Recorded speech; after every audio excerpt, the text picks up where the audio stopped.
Hola, ¿qué tal? Muy buenas tardes. Esto es A Fondo y yo soy Stephanie Naro. Y el día de hoy vamos a tratar un tema que seguramente a usted le interesa, porque fíjese usted que el 2 de junio se convirtió en una fecha histórica aquí en México. Se eligió a la primera mujer presidenta de este país, justamente 200 años después de que el primer hombre llegó a la silla presidencial. Y con esto surgen muchas preguntas, porque en un país que ha sido tantas veces tachado como machista, nos preguntamos si realmente el machismo ya se acabó. ¿Por qué tardó tanto tiempo en llegar la primera mujer a la silla presidencial? Y también, si seguimos hablando de paridad de género, o también si ya podemos comenzar a hablar ahora sí de paridad de poder. Y para esto nos acompañan tres panelistas hoy de lujo. Estamos felices de tener en esta casa a Cecilia Soto, excandidata a la presidencia e integrante del Frente Cívico Nacional, a Pamela Cerdeira, periodista, y a Sabina Berman, escritora. Todas ellas han marcado historia cada una en su nicho y seguramente nos van a compartir pues reflexiones muy interesantes en este bloque. Y bueno, antes de comenzar, quiero que por favor nos muestren esta gráfica de cómo se han posicionado las mujeres en el poder en América Latina, porque México se suma a la lista de países que ya han tenido una mujer presidenta. Ya con esto son 9 mujeres que han llegado a la presidencia en América Latina, pero fíjese usted que el primer país que tuvo una mujer presidenta fue Nicaragua, con Violeta Chamorro en la década de los 90, después Mireya Moscoso en Panamá en el 99, después pues Xiomara Castro en Honduras, Michelle Bachelet, Laura Chinchilla en Costa Rica, Cristina Fernández en Argentina, Dina Boluarte en Perú, Dilma Rousseff en Brasil, quien incluso repitió 2 veces, y ahora a esta lista se suma Claudia Sheinbaum. Y comienzo con Cecilia Soto, preguntándote, Cecilia, si se entiende lo mismo el poder masculino que el poder femenino. ¿Entendemos lo mismo? ¿La sociedad está preparada? Bueno, tan está preparada que votó por una mujer. A mí me parece que el gran momento histórico fue el hecho de que hubiera 2 candidatas a la presidencia, de tal manera que no había de otra. Es decir, las 2 candidatas principales eran mujeres, y eso de alguna manera borraba o disminuía el tema de género. Es decir, voto por un proyecto más que voto por una mujer, porque la otra también es mujer. Entonces, bueno, a mí me parece que tiene un valor simbólico enorme, un valor de inspiración para muchísimas niñas y jóvenes, y me parece muy importante. Ya he comentado en otras ocasiones que en menos de 30 años México dio una voltereta. Durante mi campaña, solamente 15% de las personas encuestadas estaban de acuerdo en que una mujer llegara a la presidencia, y 85% consideraba que el segundo puesto menos propicio para una mujer era la presidencia. Hoy es exactamente al revés. 15% de hombres y mujeres no quieren a una mujer presidenta, y 85% se sienten muy cómodos con ello. Entonces yo creo que es una y de las mujeres organizadas, porque esto se hizo con mucha organización, con mucha conspiración de las mujeres y mucha solidaridad. Ok. Pamela Cerdeira, sigo contigo. ¿Estás de acuerdo con lo que dice Cecilia? ¿También piensas que va más allá de que sea mujer, que fue un proyecto? ¿O tú piensas que cambia algo con el entendimiento del poder femenino y el poder masculino? Muchísimas gracias por la invitación y qué gusto poder estar en este panel contigo, Steph, y con Cecilia. Por supuesto que coincido con ella. Este discurso de si era importante o no, si el país estaba listo o no, que nunca he entendido qué quiere decir el país está listo, siempre fue una pregunta que me ponía los nervios de punta, porque decía, ¿cómo que si está listo? Nadie ha preguntado si había estado listo para la cantidad de presidentes con todos sus defectos que hemos tenido, ¿no? ¿A qué se refieren con si está listo para una mujer hay que ponerle flores a Palacio Nacional? Me parece un absurdo, cuyo absurdo quedó eliminado en esta contienda a momentos, porque no sé si recuerden cuando todavía Samuel García pintaba para ser el candidato a Movimiento Ciudadano, su campaña, los gráficos de su campaña, era Samuel y el él venía en otro color, como destacando, esta es tu oportunidad para que sea un él quien sea el próximo presidente, lo cual me parecía terrible. En fin, sí estoy de acuerdo con eso y además creo que sí hay una diferencia. Hoy está pasando algo que aunque no toca a Claudia directamente, me parece ejemplifica muy bien la esperanza que tenemos en que el mandato de una mujer sea distinto. Xochitl Gálvez ha estado diciendo, se ha estado diciendo cómo fue que el día del 2 de junio Marco la regañó o le habló mal o le alzó la voz, molesto porque ella le habla a Claudia Sheinbaum para felicitarla por el triunfo. Y lo que dice el presidente del PAN es, no tendría que haberla felicitado porque no la puede felicitar porque la forma en la que ganó, bla, bla, bla, ¿no? Y Xochitl responde con esta elegancia de, tienen que acostumbrarse a que las mujeres hacemos política de una forma distinta. Y claro que le iba a felicitar porque ganó. Y me parece que ese argumento deja en claro en todas las formas en las que esperamos quien llegue al poder, si es una mujer, haga política de una forma distinta. Ahora, eso es lo que esperamos. De ahí a que suceda, depende mucho de la mujer que esté ejerciendo el poder. Claro, definitivamente. Sabina Berman, qué gusto que te nos hayas unido a esta mesa. Justamente estaba platicando con Cecilia Soto y con Pamela Cerdeira de las diferencias que hay a la manera de ejercer el poder entre los hombres y las mujeres. Y Cecilia Soto comentaba que cuando ella fue candidata, pues que solamente el 15% de las personas estaban de acuerdo en que una mujer se postulaba a la presidencia. Y Pamela, pues, habla de estas diferencias que tuvo Xochitl con Marco Cortés el día de la elección, que Marco Cortés no estaba de acuerdo en que ella felicitara a Claudia Sheinbaum y Xochitl le responde que las mujeres pues hacen política diferente. ¿Tú cómo ves lo que está pasando? ¿Qué diferencias encuentras entre el poder femenino y el poder masculino ahora que tenemos una mujer en la presidencia? Bueno, que vamos a tener una mujer en la presidencia. Bueno, las mujeres, por cultura y tal vez por biología, estamos más conectadas con el amor, ¿no? Con el contacto con los otros seres humanos, con la naturaleza. Somos criadas así y estamos más cerca de ello. La política per se la entendemos culturalmente como lo contrario de eso, como ejercer el poder sobre otros. Entonces, según el talento de cada mujer, logra introducir en su actividad, no solo en la política, también en la literatura, en las artes, en la empresa, otra forma de estar, que es conectándose y reprimiendo menos y peleándose menos. Pero depende mucho del talento de la mujer y de la circunstancia. Por ejemplo, Xochitl fue elegida por un grupo de señores que querían ganar el poder. Y entonces Falso. ella quería, perdón, me lo dijo a mí en entrevista, Xochitl quería contender por la Ciudad de México, donde tenía una gran oportunidad. El bloque opositor hace consultas entre la población con publicistas que miden las preferencias y encuentran que tienen que tener un perfil de mujer, porque dentro de los atributos de Claudia Sheinbaum, el ser mujer era una característica que le iba a dar muchísimos votos. Entonces, Xochitl, de pasar de que no le contestaban el teléfono estos señores jeques de la oposición, porque ya habían decidido a su candidato en la Ciudad de México, le pasan a ofrecer ser candidata a la presidencia.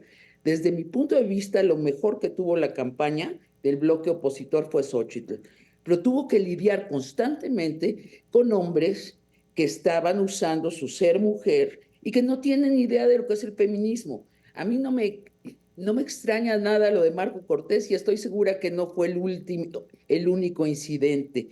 Debió haber estado lidiando constantemente con muchos señores que no sabían lo que es ser una mujer política y que le exigían cosas, y lo vimos viendo. Al principio fue una candidata muy femenina en el sentido de conectar, su buen humor, su simpatía, y después le impusieron una campaña sucia muy en contra de lo que Xóchitl es, y después le impusieron estar en un debate diciendo cosas muy feas y muy injustificadas. Y yo veía a Xóchitl, la he entrevistado varias veces, y decía, esto está totalmente fuera del carácter de Xóchitl, no tiene nada que ver con su vida previa. Lo lamento, creo que todas las mujeres observamos con mucho cuidado lo que le pasaba a Xóchitl en una circunstancia muy forzada. Y bueno, termino ya, pero nada más indicando que Claudia llega en una circunstancia diametralmente distinta, con sus propios encrucijadas, por supuesto, pero mucho más fácil que la de Xóchitl. Es interesante ver el contraste de panoramas y la diferencia de formas. Y en ese sentido, te pregunto, Cecilia, ¿tú crees que vamos a tener un clima político mucho más amoroso con esta forma femenina del poder? ¿Me preguntas a mí? Sí. Sí, mira, depende mucho de nuevo de las circunstancias. Claudia sí está haciendo un énfasis en lo femenino, más allá de lo verbal. Se toma fotos con su nieto. El día de que ganó, la foto que subió fue abrazando a su nieto, a un bebé. Claudia tiene una interlocución muy tersa, muy suave, escucha mucho, pero no se deja, ¿no? Cuando le dicen algo que dice acá, esto es falso, esto no lo acepto, es muy firme, pero nunca levanta la voz, Claudia. Entonces, yo también la veo más periférica. Las mujeres solemos desarrollar una visión de 360 grados, ocuparnos de muchas cosas, y parece que así dirige a su equipo. Está al tanto de muchas cosas a la vez y luego centrada en listas, estas listas interminables a las que ya nos acostumbró, donde pone 1, 2, 3, 4, hasta 100 puntos y los va resolviendo. Todos soluciones muy femeninas. Veremos cómo se pone también la andanada en contra de Claudia. Porque sabes que la Pamela, cultura te veo le con cara entiende. de escepticismo a lo que está diciendo Sabina. ¿No estás tan de acuerdo? ¿A, a mí ya me preguntaste o a Ceci? Sí, te veo un poco escéptica con lo de las formas amorosas. A ver, yo no sé ni siquiera si de forma amorosa es algo que quisiéramos en una mujer ejerciendo el poder. No, creo que juzgar a priori a Claudia sería un poco injusto. Entonces, cualquier argumento que yo asuma sobre cómo va a ejercer el poder en la presidencia sin la sombra del presidente Andrés Manuel López Obrador, me parece que podría ser un poco injusta. Pero sí creo que el talón de Aquiles de Claudia durante su mandato como jefa del gobierno fuimos las mujeres, o sea, el movimiento feminista. Y creo que ahí aún no le acaba de entender o no le llama o su perspectiva no es necesariamente una perspectiva de género. Habrá que ver cómo es una vez que llegue al poder, sin quitar, y creo que esto que dice Sabina es cierto por la oportunidad que yo he tenido de platicar con gente que la rodeó y que formó parte de su equipo, que es una mujer muy dedicada, que es una mujer muy trabajadora, pero quizá la palabra amorosa en la forma de ejercer el poder no se la pondría Claudia. Insisto, tampoco creo que sea quizá una palabra necesaria o que quisiéramos, ¿no? Cecilia, ¿cuál es tu perspectiva? Bueno, a ver, Sabina dice Xóchitl fue electa por una serie de hombres. Como yo estuve adentro de ese proceso, no me veo bigote, no me veo barba, soy mujer. Yo estuve adentro de ese proceso. Yo estuve en el Frente Cívico, fue el que lanzó la idea de tener elecciones primarias. Nosotros fuimos los que organizamos eso. Y ahí había muchísimas mujeres y muchísimos hombres. Ciertamente, dentro de del millón de firmas que consiguió en una semana Xóchitl Gálvez, había más mujeres que hombres. Como ahora llama la atención que en el voto el voto para Claudia Sheinbaum fueron más hombres los que votaron por ella que mujeres. Y en el caso de Xochitl, más mujeres las que votaron por ella que hombres. Ahora, ¿cuál es el tema? Claudia llega al poder como llegan las mujeres del siglo XX, gracias a la transmisión del poder, esperemos que sea transmisión del poder de un hombre. Un hombre la hace, un hombre la forma, un hombre la guía, un hombre le abre camino, un hombre le pone los recursos del Estado para que ella sea la candidata. Un hombre intenta destruir a Xochitl Gálvez desde la mañanera, es decir, y además, cuando hay grandes problemas, un hombre se lo... Parece que estamos teniendo... Parece que estamos teniendo problemas con Cecilia Soto. Ya parece que estás bien. No, problemas con Cecilia Soto no. No, entonces, con el audio. Con el audio, sí, es bueno aclarar. No, entonces el tema es que cuando viene lo de la línea 12 y otros problemas, el Repsamen, etc. Y él la salva, el presidente. El presidente le dice, hazte a un lado, yo voy a negociar con Carlos Slim. Pues bueno, no sabemos qué va a pasar ahora. Ahora el presidente le dice, tírate al abismo, haz la reforma al Poder Judicial, tírate al abismo. Y yo digo, una mujer que tiene 6 años por enfrente, ¿por qué le tiene que hacer caso a un hombre? A menos que comparta completamente el proyecto del presidente, que ella no tenga ideas propias, que ella no tenga, digamos, una perspectiva propia. Ese es el gran misterio. A mí me parece una situación extremadamente delicada, pero para compararlo con el caso de Xochitl llega de una manera completamente diferente. Hace su carrera propia, hace todos sus logros, digamos, son logros en que ella hace a pesar de los pesares, ¿no? A pesar de los pesares. Y no llega de la mano de un hombre, ni de 2, ni de 3, ni de 4 hombres. Y los problemas en la campaña probablemente sí son problemas de estos partidos absolutamente tóxicos con los que ninguno había que bregar. Sabina, no te veo muy de acuerdo con lo que está diciendo Cecilia. ¿Tienes algo que aportar? A ver, todos vimos cómo llegó Xochitl. Xochitl se interrumpió el proceso democrático y de pronto se le levantó la mano. Todos lo vimos en el país, posiblemente, y estas son conjeturas, porque Beatriz Paredes estaba avanzando muy rápido, porque es una gran oradora y tiene una gran experiencia política, y es una mujer de izquierda. Ha sido históricamente una mujer de izquierda y además, presidenta de un partido previamente, además gobernadora, en fin, todos vimos el suceso de una interrupción de la democracia. Lo que dice Cecilia sobre Claudia, yo lo pondría en el terreno de la opinión, porque en cambio todos vimos cómo llegó formalmente Claudia.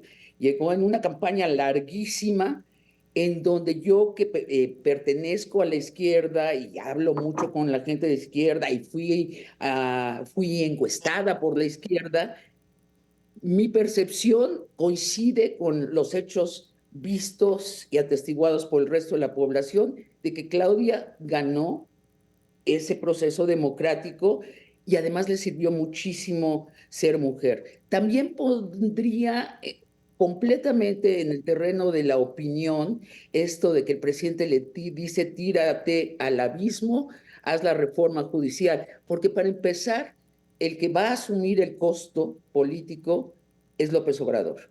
Eso va a suceder todavía en el periodo de López Obrador. Y esto lo está haciendo para liberar a Claudia. Claudia, y ahí viene una manera mucho más suave de gobernar, está pidiendo una encuesta previa, una consulta popular previa este domingo para saber cuánta gente realmente quiere la reforma judicial, porque en la izquierda se sospecha que una gran mayoría. Se sospecha que la razón por la que se aprobó, la gente votó por el Plan C, es decir, que votó por diputados y senadores del bloque de izquierda, fue a petición de la misma Claudia, que dijo, denme el Congreso, la mayoría calificada en el Congreso para hacer las reformas, y parece ser que la reforma más atractiva para esa gente que votó así es la reforma al Poder Judicial, que es la reforma más trascendente. Entonces, tenemos, no son dos puntos de vista distintos, porque yo estoy enunciando cosas públicas. No es una interpretación, no me consta cómo se llevan Claudia y López Obrador. De hecho, sí me consta, porque he asistido como periodista a algunas juntas de gabinete y hay una relación tremendamente amorosa. Pues sí, se llevan conociendo más de 18 años y trabajando lado a lado. Entonces, pero es muy, muy cercana la relación. No hay una tensión en esa relación. Y acá termino esta locución. Ok. Nos queda un poquito antes de irnos a corte, pero no podemos ir a corte sin conocer tu opinión, Pamela Cerdeira. Después de haber escuchado a Sabina y a Cecilia, ¿cuál es tu opinión? Voy a ser suiza y quiero explicar por qué. Porque me parece que argumentar que Xóchitl Gálvez llegó puesta por dos hombres es exactamente lo mismo que argumentar que Claudia Sheinbaum llegó puesta por un hombre. Y me parece que en ambos casos aplica igual, independientemente de los procesos democráticos que se libraron en los dos casos para ponerlas ahí. Ambas Pero no llegaron fue como pudieron con lo que había. Pero déjame terminar, Sabina. Ambas llegaron como pudieron con lo que había y creo que de lo que tenemos que congratularnos en ambos casos es que quienes llegaron fueron mujeres preparadas para poder estar contendiendo. O sea, ambas eran mujeres con experiencia, mujeres con preparación académica, mujeres con estudios, y creo que eso tendría que ser rescatable para ambos. Seguir diciendo si había hombres o no detrás de cada una de ellas sigue siendo un discurso machista y, insisto, celebremos que llegaron ellas dos, a pesar de las circunstancias con el sistema político que tenemos. Me encantaría escuchar, si da tiempo o no, después que Sabina nos conteste sobre la sospecha. Si se sospecha que la gente votó por la reforma judicial, porque yo no creo, pero es mi percepción. Me encantaría escuchar en qué se funda esa sospecha o cuáles son las fuentes, que la reforma judicial sea tan atractiva, pero es una idea, nada más. O sea, atractiva de interés, nada más. Bueno, definitivamente será el tema para después del corte. Vamos a una pausa y regresamos.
Ya estamos aquí de regreso en A Fondo y nuestros panelistas han tenido reflexiones muy interesantes en torno a la política, al papel de las mujeres, pero también al papel de los hombres. Y yo quiero aprovechar aquí que está Sabina Berman y Cecilia Soto para preguntar por qué se tardó 200 años en llegar la primera mujer a la presidencia de México. Y en ese sentido le pido por favor a producción que nos comparta la siguiente gráfica, porque es importante ver cómo han evolucionado los votos para las mujeres en México. Tenemos, por ejemplo, que en 1982 y en 1988 Rosario Ibarra Puente de Piedra fue candidata y solamente obtuvo el 1.84 de los votos. Después Cecilia Soto, que está aquí con nosotros en el 94, el 2.75 de los votos. Después Marcela Lombardo en el 94, el 0.47. Patricia Mercado en el 94, 2.78. Después Josefina Vázquez Mota con el 26. Margarita Zavala con el 0.06, que ni siquiera llegó al final. Y después Xochitl Gálvez con el 27. Está mal. Claudia Sheinbaum con el 59. Patricia Te estamos Mercado escuchando. Que está mal la gráfica. Patricia Mercado es en el 2000. Perfecto, 2006. gracias. Tienes toda la razón. Gracias por la aclaración. Tomamos nota para producción. Pero a ver, ¿por qué se tardó 200 años en llegar la primera mujer a la presidencia? Cecilia, voy contigo porque es algo que tú has experimentado en carne propia. ¿Qué cambió? ¿O cómo era antes? A ver, a mí me parece un poco de marketing, un poco para, digamos, resaltar el hecho, poner eso de los 200 años. Digo, si ni siquiera teníamos el voto, ¿cómo podíamos llegar a la presidencia? Entonces es un poco absurdo poner 200 años. En realidad, la posibilidad de realmente competir a la presidencia, yo creo que empieza en el 2000. Digo, me refiero, o en el 2006 con la candidatura de Josefina. Digo, yo fui candidata de un partido pequeñísimo, Rosario de un partido aún más pequeño, Patricia Mercado igual estaba tratando de darle. Entonces realmente, digo, está bien para resaltarlo, pero no había el menor chance de poder tener una mujer presidenta en 1940 o 50 o 60. Entonces, yo creo que una de las grandes hazañas de las mexicanas es que nosotros logramos en 10 años poner a una mujer en la presidencia o dos candidatas.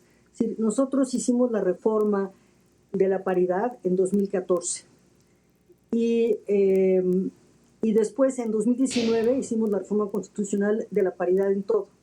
Entonces, en 10 años nosotros logramos tener dos candidatas a la presidencia y una mujer presidente electo. Ese es realmente un logro. Francia, en 1989, aprobó la reforma de la paridad y no ha logrado nada. A lo mejor logra tener una candidata, una presidenta en el 2027, que sería un horror, Marine Le Pen. Entonces, no es en sí el asunto de que llegue una mujer, que puede llegar una mujer que represente un proyecto terrible, ¿no? Bueno, entonces yo plantearía eso. ¿Qué hicimos las mujeres mexicanas? ¿De qué manera conspiramos para poder tener un entramado de leyes que obligara a cumplir la paridad? Por ejemplo, en el caso de Francia, los partidos pueden evitar las candidaturas paritarias pagando multas. Entonces, los partidos prefieren pagar multas a cumplir candidaturas paritarias. En el caso de México, nosotros logramos cosas muy diferentes. Nosotros logramos que si no se cumple la paridad, la lista del partido que no cumple la paridad no se aprueba. Entonces hay un castigo político inmenso si no se cumple. Y después los hombres fueron encontrando maneras de tratar de evadir eso, ¿no? Las famosas Juanitas, en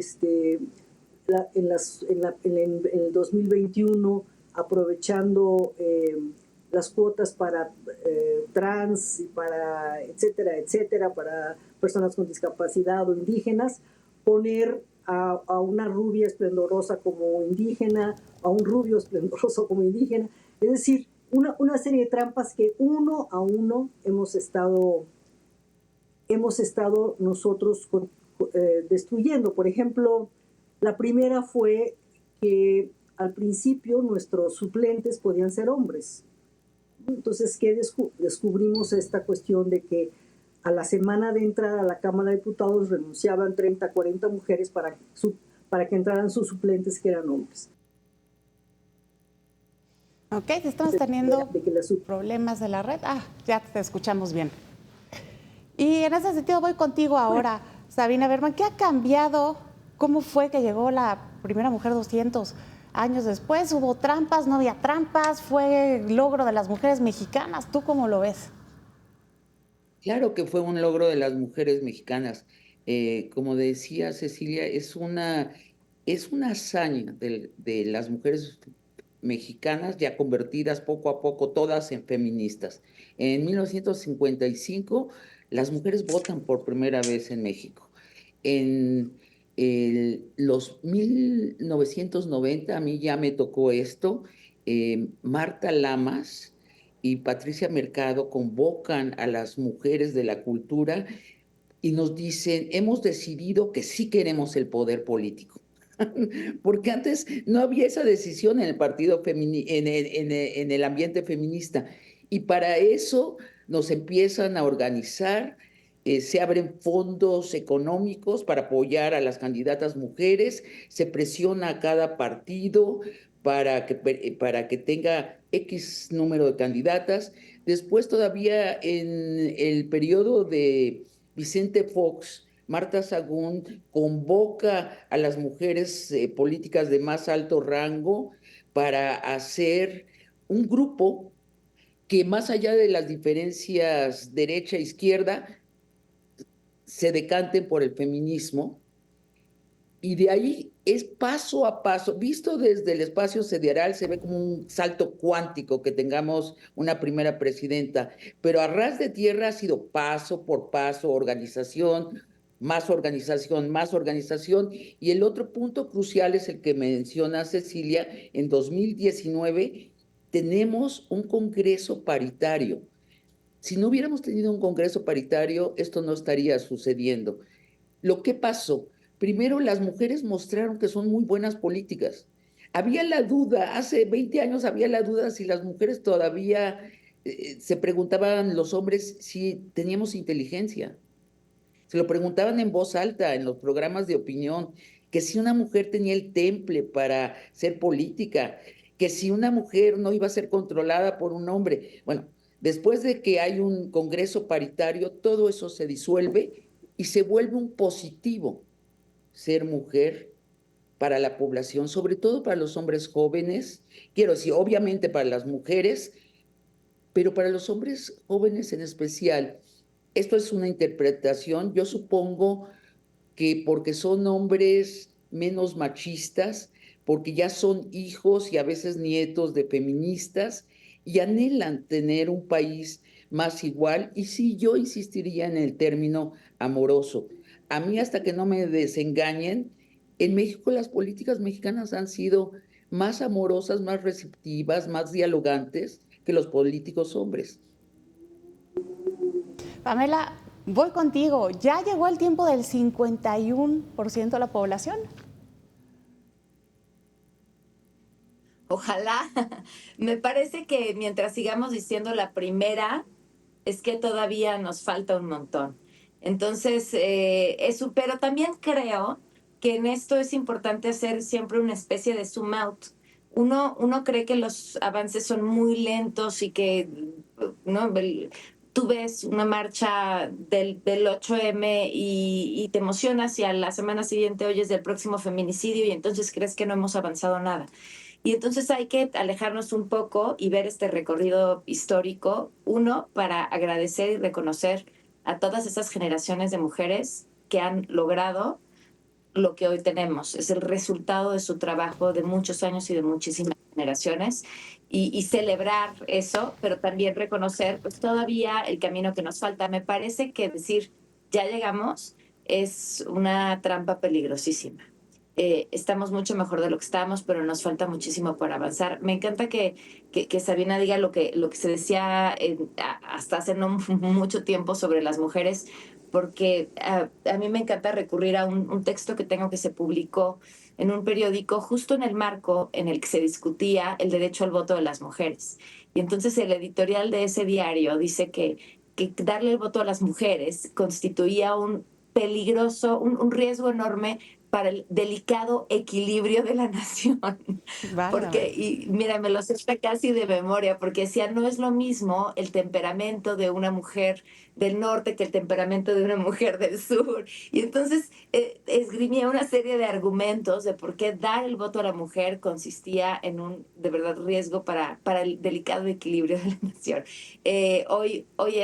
Hoy eso ya no se discute y eso es lo que tenemos que tener en mente, pero solo para llenarnos de impulso y energía para todo lo que nos falta. Me gustan mucho las reflexiones de las tres y esto nos lleva al tercer bloque porque hay que ver la manera en cómo llegamos. No solamente se trata de llegar, sino cómo llegamos. Y yo creo que la pregunta aquí es ver si ya podemos hablar de paridad de poder o si seguimos hablando de paridad de género, ¿no? Porque no solo es llenar una cuota, es ver si quien llega pues tiene la suficiente independencia para tomar esas decisiones y si es importante contrastarlo con la realidad de las mujeres en el país, porque por ejemplo si nos vamos a las cuestiones salariales, todavía hay una brecha significativa. Tenemos que el salario promedio de los hombres es de 7,528 pesos según Coneval y de las mujeres de 1,593. Y eso es en el ámbito de los ciudadanos a pie del día a día. Pero si nos vamos a las cuestiones federales, pues ya tenemos que vamos a tener 3 estados gobernados por mujeres y 19 todavía gobernados por hombres. Entonces, ¿en qué punto de la historia estamos? ¿Ya estamos listas para hablar de paridad de poder? Y comienzo contigo, Sabina. El sentido de que la presidenta sea mujer no se debe quedar en lo simbólico. La verdad es que existe una agenda que el feminismo ha preparado para este momento desde hace 20 años, una agenda en la que coincidimos las mujeres. ¿Y cuál es esa agenda? Bueno, lo primero es acabar con las violencias contra las mujeres. La violencia cotidiana, los acosos, las golpizas, las violaciones, muy importante, los feminicidios. No puede ser que vivamos en un país que tenemos 9 feminicidios diarios, según las cuentas más optimistas.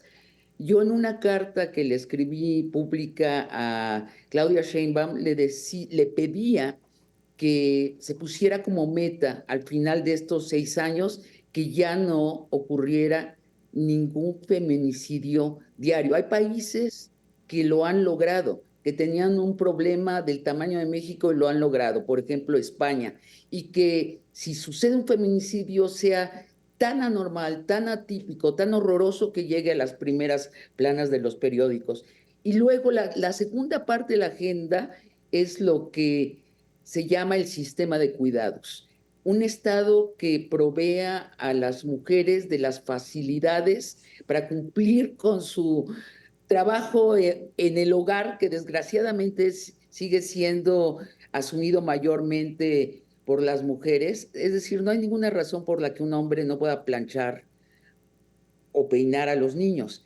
Pero la verdad es que existimos en un país donde sigue siendo lo atípico que un hombre se ocupe en igual medida de las funciones del hogar. Entonces, el sistema de cuidado sería un Estado que provee escuelas de tiempo completo, instancias infantiles, también centros para bebés de 0 a 3 años, que también funde comedores públicos, centros de lavado público.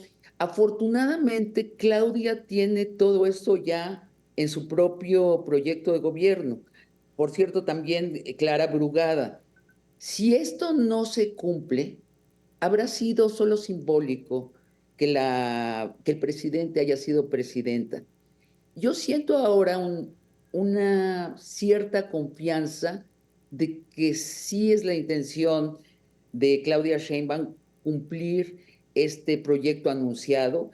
Y con Clara Brugada no me cabe la menor duda porque es lo que hizo durante más de 6 años en Iztapalapa, la delegación que ella presidió. Cecilia, ¿tú cómo lo ves? ¿Ya estamos listos para ir más allá de lo simbólico? ¿Ya en serio podremos hablar de paridad de poder? A ver, creo que hace falta una cosa para poder explicar dónde estamos ahorita. Y es que esta alianza de las mujeres que logró estos cambios hizo uso de expertas. Es decir, hubo una alianza entre abogadas feministas, expertas en derecho constitucional, entre activistas, entre legisladoras y entre periodistas. Es decir, lo que tenemos casos muy interesantes de mujeres periodistas, hola Pamela, mujeres periodistas que abandonan, digamos, la neutralidad del periodista y que se lanzan al feminismo.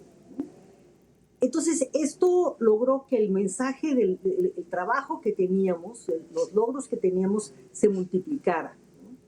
Y que, es decir, usamos todas las herramientas que desde los juicios ciudadanos ante el Tribunal Electoral, muchos amparos, etcétera, para poder lograr esto.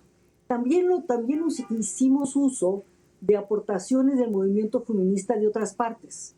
Por ejemplo, nosotros hicimos la reforma por la paridad, pero tomamos creo que de las feministas bolivianas, la idea de la paridad horizontal. Fue la primera vez que oí esto, dije, ¿qué es esto de la paridad horizontal? La paridad horizontal es lo que ha permitido que aumente el número de gobernadoras. La paridad vertical es el que permite la lista hombre-mujer, hombre-mujer, o mujer-hombre, mujer-hombre, mujer-hombre, pero la paridad horizontal te permite ver el mapa del país y decir, ok, vamos a tener elecciones de gobernadores. Pamela, ya Cecilia te pasó el valor. ¿Perdón? No, es que tuvimos problemas con tu audio, con tu audio, no contigo. Por favor, concluye, tu idea está muy interesante. Es la tercera vez. Bueno, entonces lo que digo es que nos nutrimos también de las aportaciones del movimiento feminista de otras partes y logramos estas cuestiones. Y yo creo que es el tipo de herramientas que tenemos que usar para el asunto de la disparidad en salarios. Por ejemplo, Francia aprobó hace 2 años que en los consejos de las empresas de más de 1,000 empleados haya paridad. Y esto es importantísimo para políticas laborales, para políticas de cuidados, etc. Yo creo definitivamente que Claudia no puede ser peor que el presidente López Obrador, ¿no? Un hombre totalmente conservador. Pero esta llegada de una mujer a la presidencia, los debates entre mujeres, tantas candidatas a presidentas municipales, a gobernadoras, a diputadas, etcétera, también desata fuerzas que están ahí, es una energía potencial de las mujeres que van a exigir una serie de temas muy importantes, como el sistema de cuidados, ¿no? El sistema de cuidados que el presidente López Obrador destruyó las estancias infantiles, el presidente López Obrador destruyó las escuelas de tiempo completo. Qué bueno que las recoja Claudia y que no diga que son un proyecto neoliberal. Pamela, el balón es tuyo.